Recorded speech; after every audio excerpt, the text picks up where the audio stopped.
Y'all want to know the real best picture? It's right here. What is up, Flick fans, and welcome back to my channel. Before I do my reactions to the Oscars tonight, I told you guys I would drop a brand new video where I ranked the Best Picture nominees for the 2019 Oscars for the 2018 movies. That always confused me as a child. And that's what we're going to do today. I will try to make this video as swift, fast, and fun as possible. What I want you all to do is get in the comments section below and calmly, gently, let me know who you like the most. And the reason why I say that is just this entire thing has been one giant fiasco, from the Oscars messing things up and then fixing them and saying that they didn't do anything wrong, to the nominees themselves that a lot of people believe should not have been nominated. Everybody, I need y'all to do this with me, and I have to do it as well because I've been upset about things that have to do with the Academy Awards. Let's all just take a deep breath. The nominees that are there are there. There's nothing we can do about it. All we can do now is sit here with our fingers crossed and hope that the movie we want is going to win, that the actor or actress that we want is going to win that specific category. That's all we can do. So that is what I'm going to do today. I'm going to let you guys know what my favorite movies are. This is not the Best Picture nominees ranked by quality in cinematography and screenplay. And while I think those things are very important, especially cinematography, I'm glad you decided to show that, Oscars. Good job. It's not what this video is all about. This video is me telling you guys which movie is my least favorite and which is my most favorite. And if you guys go 8 for 8 with me, that's awesome, but I guarantee the majority of you will have a completely different list, and that's fine. That's the point of this video. We can discuss in the comments section down below. And even though these aren't my personal Best Picture nominees, today we're going to take these 8 movies and rank them, starting with number 8. And the only film on this list that I believe is not even close to Oscar material. Now, there are other films where I'm like, that probably shouldn't have been nominated, but I understand why, whether it's box office or appeal or just Oscar quality filmmaking. Vice is a film for me that I just didn't see any of that. I liked the movie. I'm not saying this is bad. I gave it a positive score, but there's a difference between a positive score and Oscar material. The fact that it got nominated for things like editing kind of blows my mind because I thought that was one of the weakest aspects of the film. It's just not a movie that I gravitated to, and it's crazy because I love this director. Adam McKay is awesome. I loved The Big Short. That absolutely should have been nominated for Best Picture, but when it comes to Vice, I think the performances are fantastic. Christian Bale needs to be here. I believe Amy Adams gave a great performance. Sam Rockwell as George Bush, he was fine. Is he Oscar worthy? I don't think so. I actually think Steve Carell as Rumsfeld was better than Rockwell, and I love Sam Rockwell. I was rooting for him last year, but this year, I just don't think he should have been nominated. I don't think this movie was Best Picture quality. Now, it's fine, and I enjoyed it while I was watching it, and I did laugh, but it just felt choppy. I didn't get engaged with the editing. And nothing against anyone who loves it, and I understand why it was nominated because people love this film. I just don't believe it should have. Clearly, it is my least favorite on this list. Now, the first movie on this list, and maybe the only one with a divide this big, you either really love this movie or you really hate this film, and seeing all of the stuff on Twitter, people arguing, and oh my gosh, it's the most sloppily edited thing I've ever seen in my life, and then oh my gosh, Rami Malek's performance is incredible as Freddie Mercury. It's one side or the other. I'm on the side, honestly, that really enjoyed the film. I had a good time with Bohemian Rhapsody. Now, do I believe it should have been nominated for Best Picture? I do not. Once again, I watched almost 200 movies last year, and the fact that I don't think this should have been nominated for Best Picture does not mean that I don't like it. I enjoyed it for what it was going for, tell the story that it was trying to tell. I don't think it was wanting to dive as deep as other people wanted it to. I don't think it needed to explore all of the things that people were complaining about that I saw on Twitter. And I get if that's the movie that you wanted and that's the film that you clearly didn't get. If you're upset about that, I'm like, you know what? I understand if you don't like it, but for me, the movie that I was really kind of looking for, especially that last 20 minutes, the Live Aid scene, one of my favorite scenes of the entire year, and the performance by Rami Malek is just great. He is great as Freddie Mercury, and those were the things that I wanted out of this film. Those were the things that I got, and that's the reason why I enjoyed this movie. Now, when comparing it to these other films, the reason that it's so low is because I just like the other movies better, and that's not a bad thing. That's not a strike against Bohemian Rhapsody. I'm not sitting here saying, well, it deserves to win the Razzie instead of the Oscar. But once again, I just don't think it's Oscar quality, and that's okay if you do. Let me know in the comment section down below. A lot of people love this film. My wife, if she heard me talking right now, she'd be like, it deserves to win, and I'm gonna be like, baby, I love you.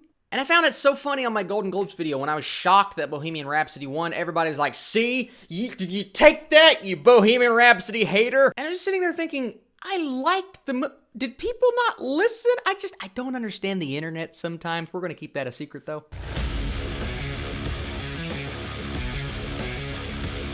Coming in at number 6 is the first movie where I'm like, I understand why that was nominated, and that is Black Klansman. Directed by Spike Lee, the first movie that I have liked of his in quite some time. I had a great time with this movie. Now, do I believe, would it have been nominated if I were to vote for Best Picture? Once again, no, I would not have nominated this film, but that is not a detriment against it. It's still a really good movie. I think it's a tad bit choppy. Some of the technical aspects of the film do not work for me, and cinematography-wise, it wasn't the best. But the strength of this film is in the performances and the script. Both of those things are fantastic, and Adam Driver, as he should have, was nominated. But let's look at John David Washington. This guy is a breakout star, I believe, from this film. Of course, the son of Denzel, but I don't want to place that stigma on him. He is going to be his own man, his own actor in Hollywood, and I cannot wait to see him develop and just continue to dominate as an actor. And then, of course, the script. I thought the dialogue between the characters was awesome. I loved the conversations. I loved what it meant. And going back and watching it a second time, which I did with this film,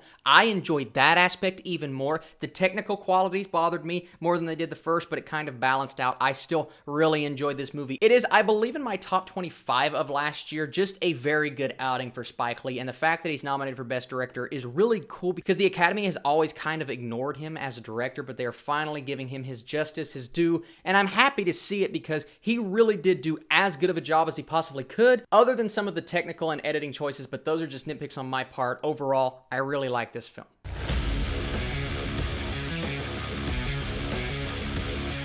All right, everyone who hates this film, I know you're out there. I see you on Twitter and in my comment section. You can take a breather because this is only number 5 on my list, and that is Black Panther. Now, it is number 5, so I clearly really enjoyed the film. Once again, this is probably the last time I'm going to say this. Do I believe it should have been nominated? No, because there are 2 comic book movies that I believe are just much better in Avengers Infinity War and and I guarantee I'll get a comment that says, no, there are 5 comic book movies better than that in 2018. Listen, if you don't like Black Panther, it's okay. I am here for you. We can talk about it. We don't have to yell at each other. And I guarantee it's going to happen. But what really gets me about this film is the fact that it is directed so well. See, when people look at this, they don't look at the directing or the technical qualities or the production design or the costume design or the color correction or anything that really goes into filmmaking. It's all really incredible, barring some CGI in the third act that I think is clearly the weakest part of this movie. The fact that it was nominated for some visual effects categories, I'm like, okay,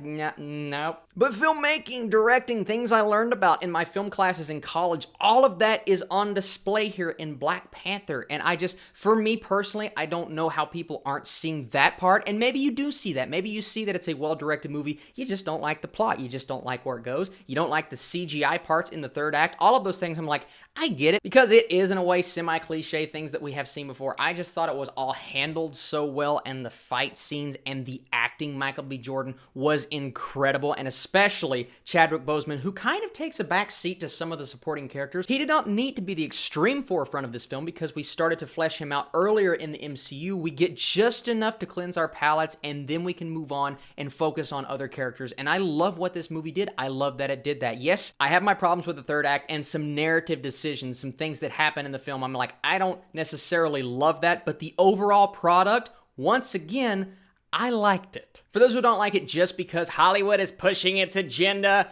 to you, whatever. For those who genuinely have script issues, pacing issues, and problems with the third act, I get it. I hear you out. I've seen those comments on Twitter, and I'm like, you know what? That makes a lot of sense, and I appreciate people who do that for backing up their opinion on why they don't like a movie, not just saying, well, it's stupid because I've not seen it.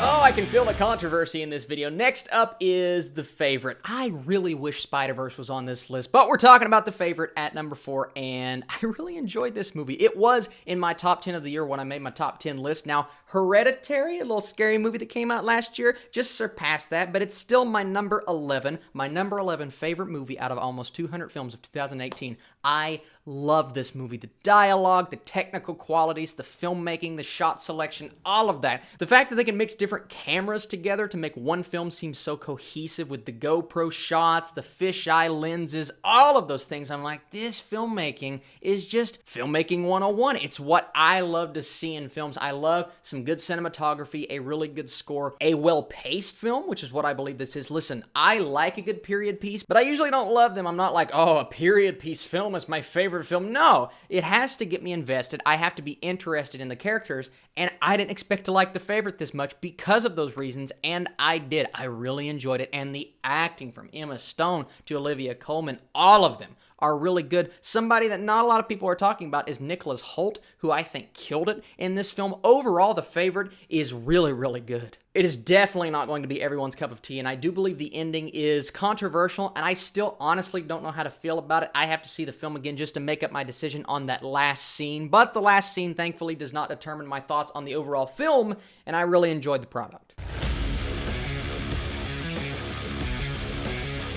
Next up is a film that I have not been able to rewatch yet, and I feel like if I watch this again and I keep watching it because it's that kind of movie for me, then I am going to potentially place it at the 2, or who knows, even the 1 spot. I mean, Green Book is just one of those movies. It is heartfelt. People love it for all of the right reasons. Now, I have seen some hate for it online, and I get where people are coming from. It's not a movie that dives deep into the characters, not in the vein of Bohemian Rhapsody, but a similar complaint in we are not getting what we want from this story. For me, I expected a film about friendship. I expected a film focused on these two characters, not going past that, just kind of staying right there, being in the moment the entire time. And the fact that Peter Farrelly comes in from directing movies like Dumb and Dumber and There's Something About Mary, I saw the trailer and said, can Peter Farrelly really deliver on a film like this? And he does, and I was shocked. I really enjoyed Green Book. I'm not apologizing for it because I just genuinely, and the coolest thing about it, it is a Christmas movie. By the end of the film, you're like, oh my gosh, this is a really good Christmas movie. Maybe it's one that I can start watching with my wife every year. I just really enjoyed this film, guys. It is probably the only feel-good movie nominated for Best Picture this year, and that is why I think it has a, not the best shot of winning, but a pretty good shot at winning.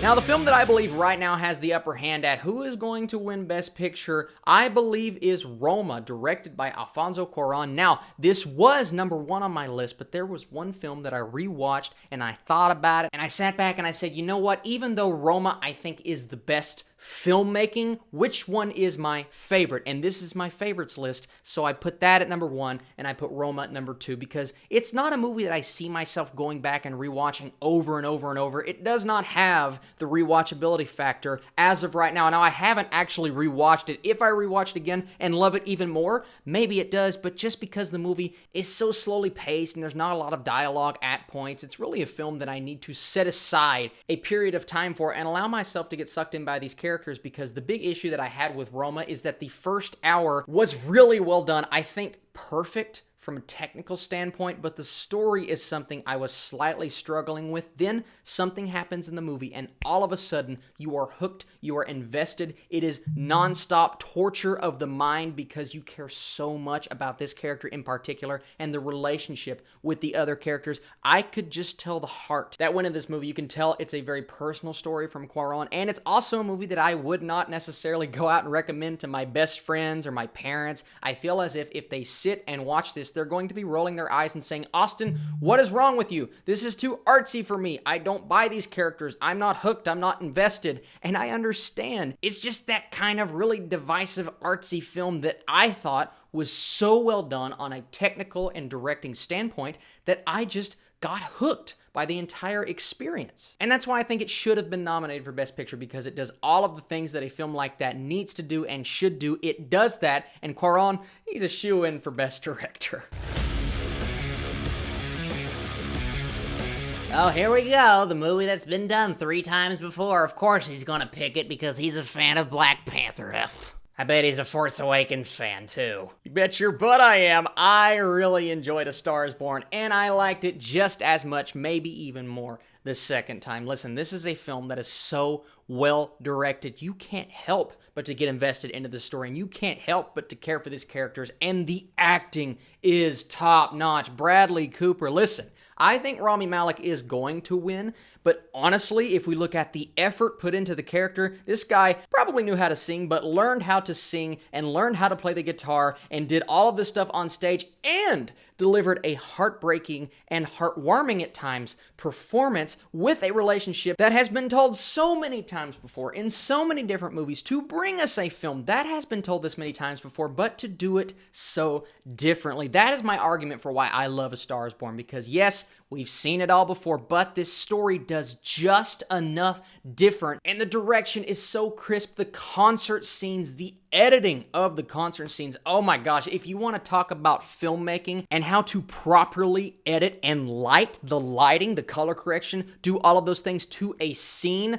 look at that very first concert scene in A Star is Born. I'm talking about the very first one when Bradley Cooper is playing the guitar, the camera movements, all of those things, guys.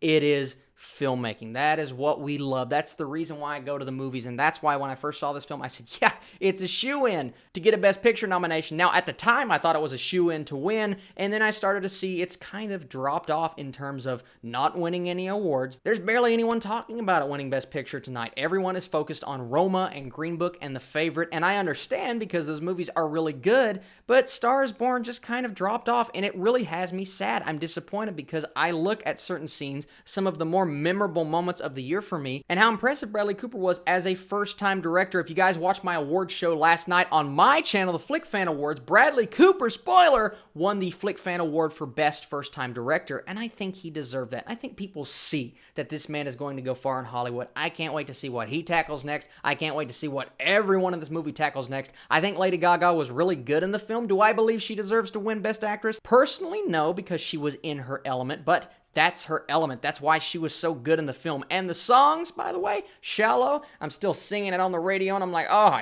this song just gets me. Once again, guys, I acknowledge that it is probably not going to win Best Picture, but if we're talking favorites, not the favorite, but my favorite is A Star is Born. Thank you guys for watching this video. I am sorry for all of the controversy that I'm sure is happening in the comment section. No, seriously, my subscribers, all of you guys that normally watch my vids, you all are so good to me, and you're so nice, and your comments always make my day. Thank you so much for all of the stuff that you have been doing for me. Tonight, the Oscars are happening, and I am not going to do a live reaction, but I'm going to do exactly what I did for the Golden Globes. I'm going to edit as I go along and do a reaction to each category, and then once all that is over, hopefully I'll have a timeline full of videos that I can just export and upload to YouTube. It may be super late, and I have to work at 6 a.m. in the morning, but I'm going to try my very best to get that out to you guys as soon as possible. Thank you so much for watching this video, and all that you guys do, and all of you guys that watched the Flick Fan Awards and supported my award show. Tonight, we can do the same thing to the Oscars, even though it's probably going to be a bit of a fiasco, but hey, at least it could be really entertaining if it completely and utterly bombs. We're going to tune in to find out. Thank you guys once again for watching, and I will catch you